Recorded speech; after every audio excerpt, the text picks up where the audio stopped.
नमस्कार दोस्तों, स्वागत है आपका एक बार फिर से आपके अपने यूट्यूब चैनल आर के सागर यूनिक स्टडी में। तो दोस्तों चलिए फिर से सोल्व करते हैं संस्कृत भाषा शिक्षण के प्रीवियस एग्जाम में पूछे गए क्वेश्चन। तो ये जो क्वेश्चन है सीटेट 2014 के प्रश्न है, जो 2014 में प्रश्न पत्र हुआ था उसी को आज मैं हल करवाऊँगा। साथ ही अगर आपने हमारी पहले की जो क्लासेज हैं वो अगर नहीं देखी हैं तो आपको इन सभी क्लासों का लिंक इसी वीडियो के नीचे डिस्क्रिप्शन में मिल जाएगा। और अगर आप चैनल पर नए हैं तो चैनल को सब्सक्राइब जरूर करें और अपने बेल आइकन को प्रेस जरूर कर लें, ताकि जो भी क्लास अपलोड हो, वीडियो अपलोड हो, उसको नोटिफिकेशन सबसे पहले आपके पास तक आए। तो चलिए शुरू करते हैं आज की क्लास। तो देखिए आज की क्लास में जो क्वेश्चन है पहला है, कस्यामपि संस्कृत कक्षायाम अधिकाधिकम संस्कृत प्रयोगेन लाभः भवति। तो क्वेश्चन में पूछा गया है किसी संस्कृत की कक्षा में अधिक से अधिक संस्कृत का प्रयोग करने से लाभ होता है।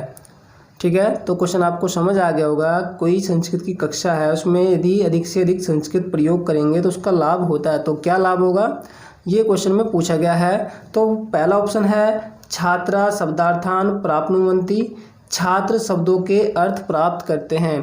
तो देखिए क्वेश्चन में पूछा गया है कि यदि कोई संस्कृत की कक्षा है और उसमें अधिक से अधिक संस्कृत जो है प्रयोग करेंगे, ठीक है, तो उसका लाभ क्या होगा। क्या इससे जो छात्र हैं वो शब्दों के अर्थ प्राप्त करेंगे? तो देखिए बिल्कुल नहीं। यदि कोई भी संस्कृत की कक्षा है उसमें अधिक से अधिक जो संस्कृत है उसको यदि हम प्रयोग करते हैं तो उससे जो छात्र हैं उनके शब्दों के अर्थ प्राप्त नहीं करेंगे। तो पहला आंसर तो इसमें नहीं होगा। यदि हम बात करते हैं सेकंड वाले ऑप्शन की, छात्र व्याकरण ज्ञानम सुगमताया वगच्छन्ति, कि छात्र व्याकरण का ज्ञान जो है सुगमता से या आसानी से प्राप्त करते हैं।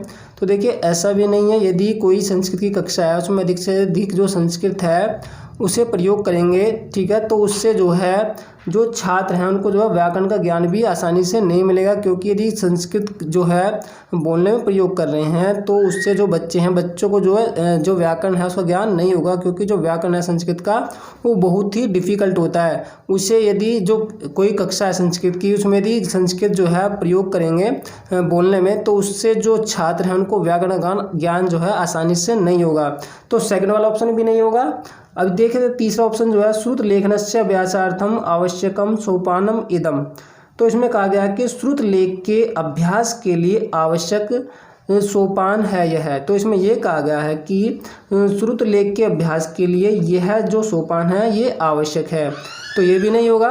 यदि हम बात करते हैं फोर्थ ऑप्शन की, सहज संस्कृत प्राप्त्यर्थम संस्कृत परिवेशस्य निर्माणम भवति, कि सहज संस्कृत प्राप्त करने के लिए और संस्कृत परिवेश का इससे क्या होता है, निर्माण होता है। तो बिल्कुल ठीक है। ठीक है, यदि कोई भी संस्कृत की कक्षा है उसमें अधिक से अधिक जो संस्कृत है उसका प्रयोग करेंगे तो उसका लाभ ये होगा कि उसमें जो सहज संस्कृत है यानी कि सरल रूप में जो संस्कृत है उसे प्राप्त करने के लिए, और उसमें क्या होगा, उसमें जो संस्कृत परिवेश है उसका निर्माण हो जाएगा। ठीक है, यदि संस्कृत की कक्षा में अधिक से अधिक संस्कृत प्रयोग की जाएगी, ठीक है, तो उसका लाभ ये होगा कि जो वहाँ पर विद्यार्थी होंगे वो जो है सहज रूप में, सरल रूप में जो संस्कृत है उसको प्राप्त कर सकेंगे। और उससे होगा क्या, उससे जो है जो संस्कृत का परिवेश है उसका निर्माण हो जाएगा। तो इसलिए आंसर जो होगा सबसे उपयुक्त वो होगा फोर्थ वाला ऑप्शन। आंसर यहाँ पर हो जाएगा फोर्थ। ठीक है, और अगर क्वेश्चन समझ आ गया है, वीडियो को अभी तक लाइक नहीं किया तो लाइक जरूर कर दें। चलिए बढ़ते हैं क्वेश्चन नंबर 2 की तरफ। क्वेश्चन नंबर 2 है, सृजनात्मक पठनस्य उदाहरणमस्ति। सृजनात्मक पठन का उदाहरण है। ठीक है, तो सृजनात्मक आप समझते हैं क्या है कि जब कोई भी विद्यार्थी खुद से कुछ नया करता है, कुछ अलग करता है, कुछ भिन्न करता है, तो ये सृजनात्मक होता है। अब आप जो है इस ऑप्शन में देख लीजिए कि किस ऑप्शन में जो है जो विद्यार्थी है वो जो खुद जो है कुछ अलग से कर रहे हैं। ठीक है, तो जिस भी ऑप्शन में जो विद्यार्थी हैं कुछ अलग कर रहे होंगे वही जो सृजनात्मक वाला क्वेश्चन है उसका जो ऑप्शन है वही होगा। ठीक है, जिसमें भी कुछ अलग कुछ नया करने की जो है बात कही गई होगी वही जो है आंसर होता है यदि सृजनात्मक क्वेश्चन होता है तो। ठीक है, तो सृजनात्मक पठन का उदाहरण कौन सा होगा। फर्स्ट ऑप्शन है कि अर्थ प्राप्त्यर्थम वाचनम, अर्थ प्राप्त करते हुए वाचन करना, क्या ये सृजनात्मक पठन का उदाहरण है? तो बिल्कुल नहीं है। सेकंड वाला ऑप्शन है संबंध सूचनार्थम अंतर्जाल दर्शनम, संबंधित सूचना के लिए जो इंटरनेट है उसे देखना, ठीक है, संबंधित सूचना के लिए इंटरनेट देखना। तीसरा ऑप्शन है भिन्न दृष्टिकोणेन नाटकीकरणम भूमिका निर्वहणम पुनर्लेखनम च, कि भिन्न दृष्टिकोण से नाटकीकरण भूमिका में निर्वहन करना और उसको क्या करना, पुनर्लेखनम च, उसको जो है दोबारा से लिखना, ठीक है। तो यही क्या होगा, सृजनात्मक पठन का उदाहरण होगा, क्योंकि इसमें क्या किया जा रहा है, इसमें जो भिन्न दृष्टिकोण से जो नाटकीकरण है उसकी भूमिका का निर्वहन किया जा रहा है और उसको जो पुनः यानी कि दोबारा से अपने शब्दों में लिखा जा रहा है, ठीक है। तो सृजनात्मक जो होता है, सृजनात्मक का अर्थ ये होता है कि भिन्न दृष्टिकोण से यानी कि अलग जो है कुछ डिफरेंट करना, ठीक है। तो जो ऑप्शन है यहाँ पर कौन सा होगा, तीसरा। यदि हम बात करते हैं फोर्थ वाले की कि परामर्शन कार्यम ग्रंथालय अधिकम करण्यम, कि परामर्श कार्य ग्रंथालय में अधिक करना, क्या ये सृजनात्मक पठन का उदाहरण है? तो बिल्कुल नहीं होगा। तो कौन सा होगा, जो तीसरा वाला ऑप्शन है ये बिल्कुल ठीक हो जाएगा कि भिन्न दृष्टिकोण से नाटकीकरण भूमिका का निर्वहन करना और उसको जो है पुनः लिखना, है ना, दोबारा से लिखना। तो आंसर तीसरा वाला होगा। आइए देखते हैं क्वेश्चन नंबर 3। क्वेश्चन नंबर 3 में पूछा गया है द्वंद्व समासस्य उदाहरणम अस्ति, द्वंद्व समास का उदाहरण है, तो इनमें से कौन सा द्वंद्व समास का उदाहरण है ये आपको बताना है। फर्स्ट ऑप्शन है पीताम्बर है। तो देखिए पीताम्बर में जो समास होगा वो बहुव्रीहि होगा, तो ये तो होगा नहीं। सेकंड में देखते हैं नीलोत्पलम यानी कि नीला कमल, ठीक है, नीला कमल, ठीक। तो कमल कैसा है, नीला है, ठीक है। तो इसमें कौन सा समास होगा, इसमें कर्मधारय समास होगा। तीसरे में देखते हैं, तीसरा है राजपुरुष, है ना, यानी कि राजपुरुष, राजा का पुरुष, राज्य पुरुष, ठीक है। तो यदि हम बात करते हैं इसमें तत्पुरुष समास होगा। और जो लास्ट ऑप्शन है वो है राम कृष्णो, ठीक है, तो राम और कृष्ण, ठीक है। तो द्वंद्व समास का उदाहरण कौन सा है, तो जो फोर्थ वाला ऑप्शन है यही हो जाएगा, राम और कृष्ण। आपको पता होगा कि जो द्वंद्व समास होता है इसमें क्या होता है, और छिपा हुआ आता है, तो आंसर कौन सा होगा, फोर्थ वाला ऑप्शन होगा, राम कृष्ण, राम और कृष्ण। और मैं आपको इसकी पहचान के बताता हूँ, कुछ एग्जाम्पल बताता हूँ, कुछ मतलब एक तरीका बताता हूँ, विधि बताता हूँ कि आप द्वंद्व समास को कैसे पहचान सकते हैं। देखिए, यदि किसी भी शब्द में मात्रा है औ की, ठीक है, ये जो दो मात्राएं हैं, ठीक है, जो दो मात्राएं ये औ की साउंड निकालती हैं, औ, ठीक है, राम कृष्ण औ। यदि औ किसी भी शब्द में है तो उसमें द्वंद्व समास होगा, ठीक है। इसके अलावा पीताम्बर, देखिए जिसमें विसर्ग होगा, जैसे पीताम्बर और नीलोत्पलम, जो क्रमधारय होता है और जो बहुव्रीहि समास होता है, इनमें अंतर करना थोड़ा डिफिकल्ट हो जाता है। तो इसकी पहचान मैं आपको बताता हूँ संस्कृत में। यदि किसी भी शब्द के आगे विसर्ग है तो वो बहुव्रीहि समास होगा, और यदि किसी शब्द के आगे हलंत है और उसमें क्या है, एक विशेषण है, ठीक है, और एक विशेष्य है, ठीक है, जैसे नीलोत्पलम अर्थात नीला कमल, ठीक है। तो कमल कैसा है, नीला है, ठीक है। तो कमल क्या होगा, विशेष्य हो गया, और नीला क्या होगा, विशेषण हो गया। इसमें कौन सा समास हुआ, इसमें कर्मधारय समास है, ठीक है। तो इसमें फिलहाल आंसर कौन सा होगा, फोर्थ वाला ऑप्शन होगा। द्वंद्व समास का उदाहरण कौन सा है, राम कृष्ण, है ना, राम और कृष्ण। तो आंसर होगा फोर्थ वाला ऑप्शन। क्वेश्चन नंबर 4 है छात्राणां भाषण कौशल विकासार्थम ध्वनि कर्मस्य उपयोगः कथम करणीयः, छात्रों के बोलना कौशल के विकास के लिए ध्वनि क्रम का उपयोग कैसे करना चाहिए, ठीक है। तो क्वेश्चन में पूछा गया है कि यदि छात्रों का जो बोलना कौशल है उसका विकास, ठीक है, उसका विकास यदि करना है तो उसके विकास के लिए इनमें से ध्वनि क्रम को जो उपयोग है वो कैसे करना चाहिए, कौन सी जो ध्वनि है, किस प्रकार की जो साउंड है उससे जो स्टूडेंट है, विद्यार्थी हैं, छात्र हैं, उनका जो बोलना कौशल है वो विकसित होगा, क्वेश्चन में ये पूछा गया है।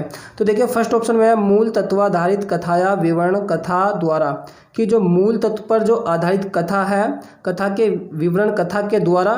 सेकंड ऑप्शन है अभिसंचित ध्वनि श्रवण पश्चात श्रुत सामग्री माधारी कृत्य व्याख्या द्वारा अथवा कथा कथन द्वारा, कि अभिसंचित ध्वनि, अभिसंचित का मतलब होता है जो रिकॉर्ड की हुई जो ध्वनि है, जैसे आप अपने मोबाइल फ़ोन में जो है कोई भी जो ध्वनि है उसको जो रिकॉर्ड कर लेते हैं। मान लीजिए कोई भी क्वेश्चन है आपको याद नहीं हो रहा, आपने क्या किया, उसको रिकॉर्ड कर लिया, उसको आप बार बार जो है सुन रहे हैं, ठीक है। अभिसंचित ध्वनि यानी कि अभिसंचित ध्वनि और सुनने के पश्चात, यानी कि जो रिकॉर्ड ध्वनि है उसको सुनने के पश्चात जो श्रुत सामग्री यानी कि जो सुनी हुई सामग्री है उस पर आधारित व्याख्या के द्वारा या कथा कथन के द्वारा। थर्ड वाला ऑप्शन है भाषण युक्त श्रुत लेख द्वारा, तो भाषण युक्त श्रुत लेख के द्वारा। लास्ट ऑप्शन है व्यंग्य चित्राणाम अथवा अन्य दृश्य सामग्रियाँ प्रयोग द्वारा, कि जो व्यंग्य चित्र है अथवा जो दूसरी अन्य सामग्री है, दृश्य सामग्रियाँ, उनके प्रयोग के द्वारा।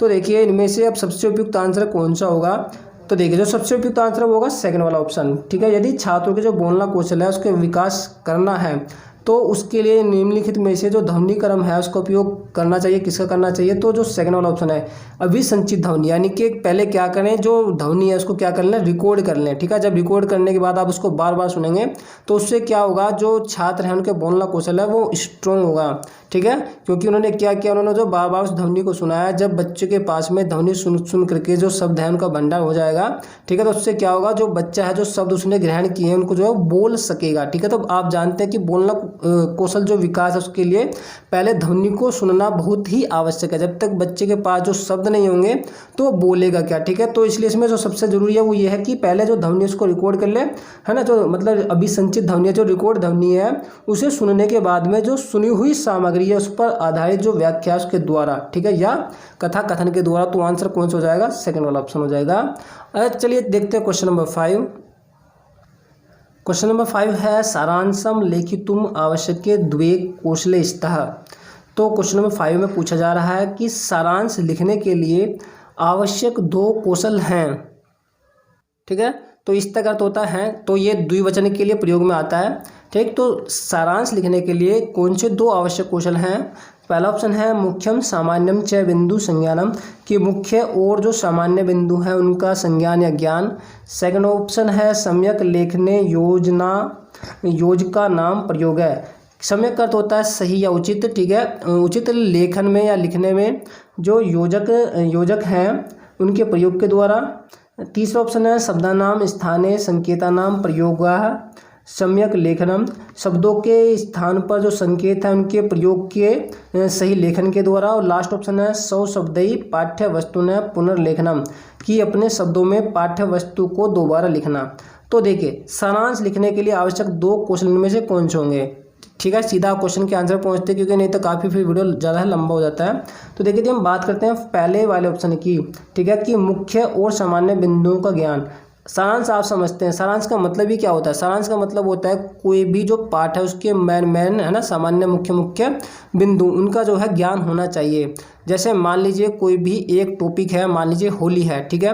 तो होली में आपको जो है 2-4 टॉपिक जो वो पता होने चाहिए कि जो होली है वो रंगों का त्योहार है, होली जो है मतलब पूर्णिमा को मनाया जाता है, कुछ मतलब ऐसे ही जो सारांश टाइप है, कुछ जो मुख्य जो बिंदु हैं होली के विषय में यदि आपको जो है पता है, मुख्य और सामान्य बिंदु उनका ज्ञान है आपको, तो आप उसका जो सारांश है आसानी से लिख सकते हैं, ठीक है। तो जो सारांश है उसको लिखने के लिए आवश्यक इनमें से 2 कौन से कौशल होंगे, तो वो होंगे मुख्य और सामान्य बिंदु, ठीक है। इनका ज्ञान क्या है, जरूरी है किसी भी सारांश को लिखने के लिए। तो आंसर कौन सा हो जाएगा, फर्स्ट वाला ऑप्शन, यदि हम इन 4 ऑप्शन की बात करते हैं उनमें से, तो ठीक है।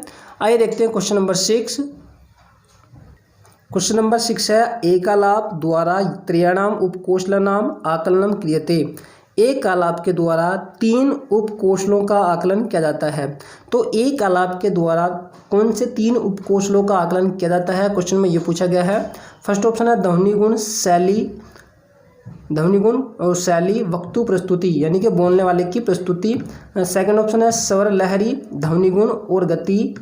तीसरा ऑप्शन है भाव भंगिमा वक्तानुमानम का अर्थ हो गया बोलने वाले का अनुमान, ठीक है। वक्तु प्रस्तुति और वक्तु यानी बोलने वाले की प्रस्तुति। और लास्ट ऑप्शन है वक्तानुमानम की जो बोलने वाला है उसका अनुमान। और स्वर लहरी और संदर्भ। तो एक आलाप के द्वारा 3 उपकौशलों का आकलन किया जाता है। तो किसका आकलन किया जाता है, क्वेश्चन में ये पूछा गया है। तो देखिए एक आलाप को आप देखकर थोड़ा सा समझते गए होंगे कि ये जो थोड़ा सा संगीत से रिलेटेड क्वेश्चन है, ठीक है। तो देखिए अब आपको पता लग गया होगा कि जब संगीत से रिलेटेड ये क्वेश्चन है तो संगीत में जो है किन किन बातों का होना आवश्यक है। तो देखिए जो संगीत है ना, संगीत में जो है स्वर लहरी का होना आवश्यक है, ध्वनि गुण भी होना आवश्यक है, उसमें जो गति है, ठीक है, उसमें फ्लो भी होना आवश्यक है। तो आंसर कौन सा हो जाएगा, सेकंड वाला ऑप्शन हो जाएगा स्वर लहरी ध्वनि गुण और गति, ठीक है। तो एक आलाप के द्वारा 3 उपकौशलों का आकलन किया जाता है। तो किस किस का, स्वर लहरी का, ध्वनि गुण का और गति का, कि एक ही आलाप में क्या क्या कौन कौन से बोल रहे हैं, क्या क्या बोल रहा है। तो ठीक है, तो स्वर लहरी ध्वनि गुण और गति, तो आंसर सेकंड वाला ऑप्शन हो जाएगा। आइए बढ़ते हैं क्वेश्चन नंबर 7 की तरफ। क्वेश्चन नंबर 7 है भाषा अर्जन दृष्टिया असम्यक परिवेशेण अभिप्राय अस्ति। तो 7 क्वेश्चन में पूछा जा रहा है कि भाषा अर्जन की दृष्टि से असम्यक परिवेश से अभिप्राय है, ठीक है। तो एक बार क्वेश्चन को अच्छी प्रकार से समझते हैं कि भाषा अर्जन की दृष्टि से जो असम्यक परिवेश है, असम्यक का अर्थ यहाँ पर हो सकता है कि जो उपयुक्त नहीं है, अर्थात जो सही नहीं है।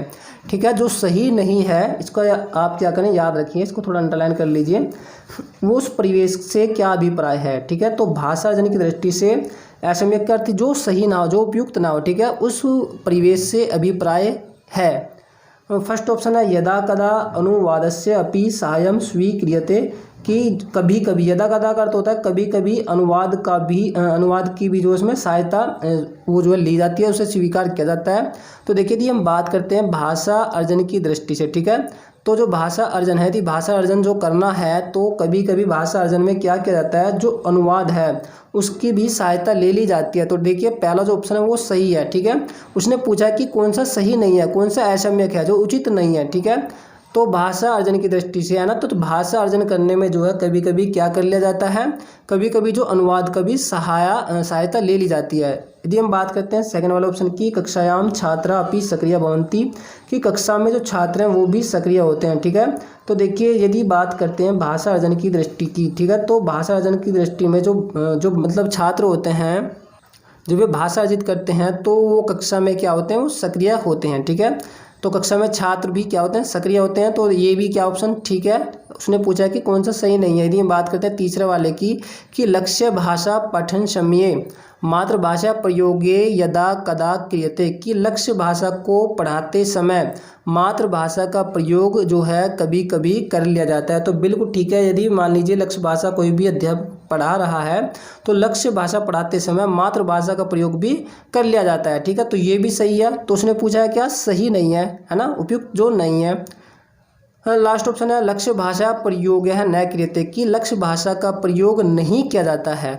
तो देखिए यदि हम बात करते हैं किसकी, लक्ष्य भाषा वाले की, यदि जो मातृभाषा है, ठीक है, मातृभाषा, ठीक है, भाषा जो अर्जन जो स्टूडेंट जो मतलब छात्र करते हैं उसके माध्यम से क्या होता है, उसके माध्यम से जो लक्ष्य भाषा उसका प्रयोग भी कर लिया जाता है। ठीक है, यानी कि आप ये कह सकते हैं कि जो मातृभाषा है, भाषा अर्जित किसका करता है, विद्यार्थी भाषा अर्जित करता है अपनी मातृभाषा का। ठीक है, मातृभाषा का वो क्या करता है, अर्जन करता है। ठीक है, तो मातृभाषा के माध्यम से वो क्या करता है, लक्ष्य भाषा का जो उसका टारगेट होता है ना, लक्ष्य भाषा का अर्थ होता है मातृभाषा के माध्यम से कोई भी दूसरी लैंग्वेज को जो है सीखना। जैसे मान लीजिए अब आप हिंदी के माध्यम से संस्कृत को सीख रहे हैं, ठीक है, संस्कृत भाषा को आप सीख रहे हैं, तो ये आपकी लक्ष्य भाषा की संस्कृत सीखना। ठीक है, तो टारगेट आपका क्या हुआ, लक्ष्य आपका क्या हुआ, संस्कृत सीखना।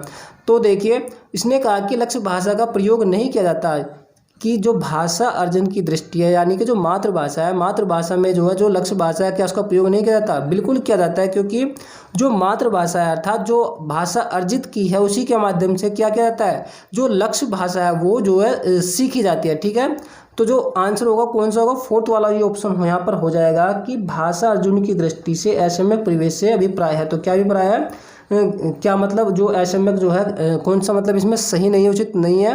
तो जो उचित नहीं है वो यही है कि लक्ष्य भाषा का प्रयोग नहीं किया जाता, तो लक्ष्य भाषा में जो इसका प्रयोग किया जाता है। ठीक है, लक्ष्य भाषा में प्रयोग किया जाता है किसका, मातृभाषा का, या जो भाषा अर्जित की है छात्रों ने। ठीक है, तो जो भाषा अर्जित की है भाषा अर्जन की दृष्टि में, ठीक है, तो जो लक्ष्य भाषा है उसमें जो उसका क्या किया जाता है, प्रयोग किया जाता है। तो आंसर कौन सा होगा, फोर्थ वाला ऑप्शन यहाँ पर हो जाएगा। चलिए देखते हैं क्वेश्चन नंबर 8। क्वेश्चन नंबर 8 है परिप्रश्नेन अधिगमनेन अभिप्राय अस्ति, परिप्रश्न के अधिगम से अभिप्राय है। तो देखिए यहाँ पर मैं आपको एक बात बताऊं कि यदि आपको ये पता लग जाता है कि परिप्रश्नेन का अर्थ क्या है तो आपको आंसर इसका आसानी से मिल जाएगा। तो देखिए परिप्रश्नेन का मैं आपको अर्थ बताता हूँ। परिप्रश्नेन का मतलब होता है, मान लीजिए आपने मुझसे कोई क्वेश्चन पूछा, ठीक है, और मैंने उसका आंसर दे दिया, और फिर जो आंसर निकल के आया आपने फिर उसमें से कोई क्वेश्चन पूछ लिया, फिर मैंने उसका आंसर दिया, और फिर आपने क्या किया, मैंने जो आंसर दिया आपने उसमें से क्या किया, फिर कोई जो है क्वेश्चन पूछा और फिर मैंने आंसर दिया। मतलब आप क्या कर रहे हैं, मैं आप जो पहले क्वेश्चन पूछे और फिर मैं उसका आंसर दे रहा हूँ, फिर आप उस आंसर में से जो क्वेश्चन बन रहा है उसको दोबारा बना रहे हैं। मतलब आप क्या कर रहे हैं कि क्वेश्चनों में से जो है क्वेश्चन बार बार निकाल रहे हैं। ठीक है, क्वेश्चन में से क्या कर रहे हैं, बार बार जो दूसरा क्वेश्चन निकालना, ये क्या है, परिप्रश्नेन है। ठीक है, तो परिप्रश्नेन के अधिगम से, अधिगमनेन या सीखने से, अधिगमनेन का अर्थ होता है सीखने से, ठीक है, या अधिगम से अभिप्राय है। तो परिप्रश्न के अधिगम से या सीखने से अभिप्राय है। फर्स्ट ऑप्शन है व्याख्या समय सार्थक ध्वनि नाम उच्चारणम। व्याख्या के समय जो सार्थक, सार्थक का अर्थ होता है बिल्कुल शुद्ध, जिसमें बिल्कुल भी 0.1 की 0.001 की भी अशुद्धि ना हो, ठीक है। सार्थक का अर्थ होता है एकदम शुद्ध है। तो व्याख्या के समय सार्थक ध्वनि का उच्चारण। सेकंड ऑप्शन है भाषा शिक्षणार्थम सिद्धांत प्रतिपादनम, कि भाषा शिक्षण के लिए सिद्धांत प्रतिपादन।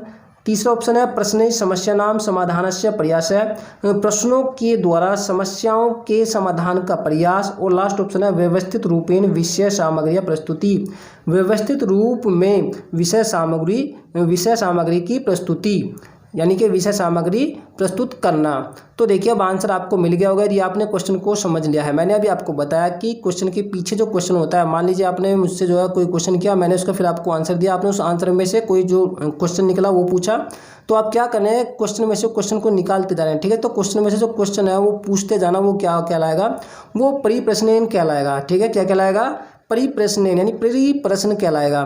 तो जब इस प्रकार के प्रश्न में से प्रश्न आप पूछते जाएंगे तो उससे क्या होगा, प्रश्नों की समस्या का समाधान का प्रयास, ठीक है।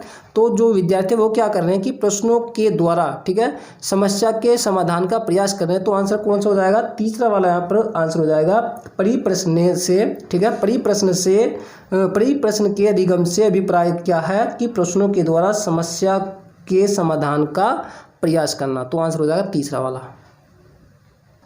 क्वेश्चन नंबर 9 है भाषा शिक्षणार्थम महत्वपूर्ण अवस्था अस्ति, भाषा शिक्षण के लिए महत्वपूर्ण अवस्था है।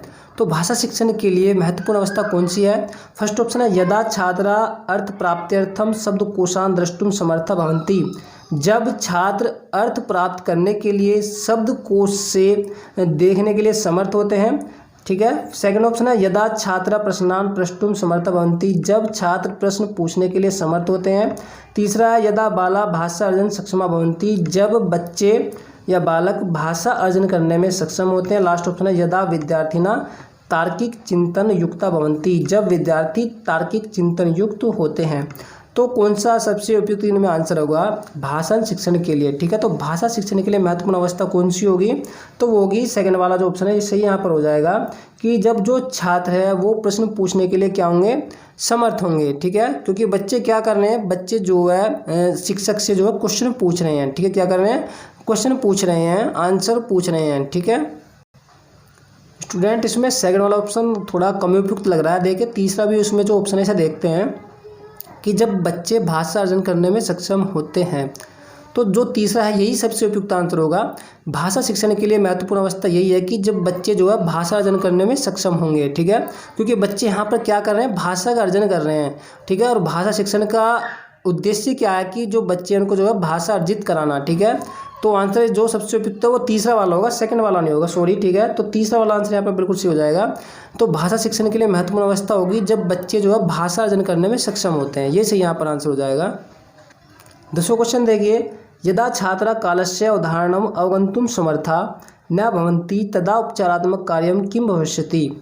तो क्वेश्चन नंबर 10 कह रहा है कि जब छात्र काल की जो अवधारणा है उसे जानने में समर्थ नहीं होते हैं तब उपचारात्मक कार्य क्या होगा, ठीक है। तो क्वेश्चन में पूछा गया है कि यदि जो छात्र हैं वो काल की अवधारणा जानने में समर्थ नहीं हो रहे हैं तो उपचारात्मक कार्य क्या करना चाहिए। तो क्या उपचार उसका करना चाहिए, उपचारात्मक तो आप समझते हैं, तो जो भी मतलब छात्रों को समस्या हो रही है उसे दूर कैसे करना चाहिए, ठीक है। तो क्वेश्चन में ये पूछा जा रहा है। तो पहला जो ऑप्शन है वो ये है संबंध लकारानाम अभ्यास है, कि संबद्ध लकार, ठीक है, संबंधित जो लकार है उनका अभ्यास। सेकंड ऑप्शन है संबंध सूत्रनाम रटनम, संबंधित सूत्रों को रटना। तीसरा ऑप्शन है लकारानुगुणम रूपाणाम पुनः पुनः स्मरणम, कि लकार के अनुसार जो रूप है उनका बार बार स्मरण करना, उन्हें याद करना। और लास्ट ऑप्शन है संदर्भ अनुकूलम भाषाभ्यास, संदर्भ के अनुकूल भाषा का अभ्यास करना। तो देखिए क्वेश्चन में पूछा गया है कि जो छात्र हैं वो काल की जो अवधारणा है उसे जानने में समर्थ नहीं है। काल आप समझते हैं समय, ठीक है। और यदि हम संस्कृत में बात करें लकार, ठीक है, लकार की जो अवधारणा है उसे जानने में समर्थ नहीं हो रहे हैं वे, तब उपचारात्मक कार्य क्या होगा। तो जो उपचारात्मक कार्य जो होगा वो होगा जो तीसरा वाला ऑप्शन है, ये वाला ठीक है यहाँ पर हो जाएगा कि लकार के अनुसार जो रूप हैं उनको जो है बार बार जो है याद करना चाहिए। इससे क्या होगा, जो उनकी काल संबंधी जो समस्या है, ठीक है, जिसे वो जान नहीं रही है, काल को वो जान नहीं रहे हैं, तो उससे क्या होंगे, वो समर्थ होंगे। ठीक है, लकार के अनुसार जो रूप हैं, जैसे जो लट लकार है उसके जो रूप हैं पट्टी पट्ट पटंती पटसी पट्ट पटत पठामी पठाव पठामा, इसमें क्या करना चाहिए ना, बार बार जो है याद करवाना चाहिए। तो देखिए आपने पढ़ा होगा, सुना भी होगा, और मैंने भी कई वीडियो में बताया है कि जो स्मरण है, रटना है, वो क्या है, वो एक नेगेटिव टैग वर्ड है और ये आंसर नहीं होता। लेकिन साथ ही मैंने आपको ये भी बताया होगा कि जो संस्कृत व्याकरण है वहाँ पर जो है इसका प्रयोग कभी कभी कर लिया जाता है। संस्कृत व्याकरण में जो रटना है इसको नेगेटिव नहीं माना जाता है। ठीक है, व्याकरण की यहाँ पर मैं बात कर रहा हूँ। ठीक है, तो यहाँ पर व्याकरण का ये क्वेश्चन है संस्कृत व्याकरण से कि जो लकार है, लकार के अनुसार जो रूप है, यदि बच्चा उनका जो है बार बार याद करता है, स्मरण करता है, तो इससे क्या होगा, काल संबंधी जो अवधारणा उसे जानने में क्या हो जाएंगे, जो बच्चे हैं वो समर्थ हो जाएंगे। तो इसलिए आंसर यहाँ पर तीसरा वाला ऑप्शन हो जाएगा। तो स्टूडेंट ये जो 2014 का पेपर था उससे संबंधित मैंने 10 क्वेश्चन आज करवा दिए हैं, क्योंकि वीडियो काफ़ी लंबा हो रहा है। तो जो बाकी के 5 क्वेश्चन हैं मैं कल की क्लास में लेकर के आऊँगा। तो दोस्तों मैं मिलता हूँ आपको ऐसी ही एक और नई क्लास में। तब तक के लिए नमस्कार, जय हिंद, जय भारत, और पढ़ते रहिए और अपना ख्याल रखिए।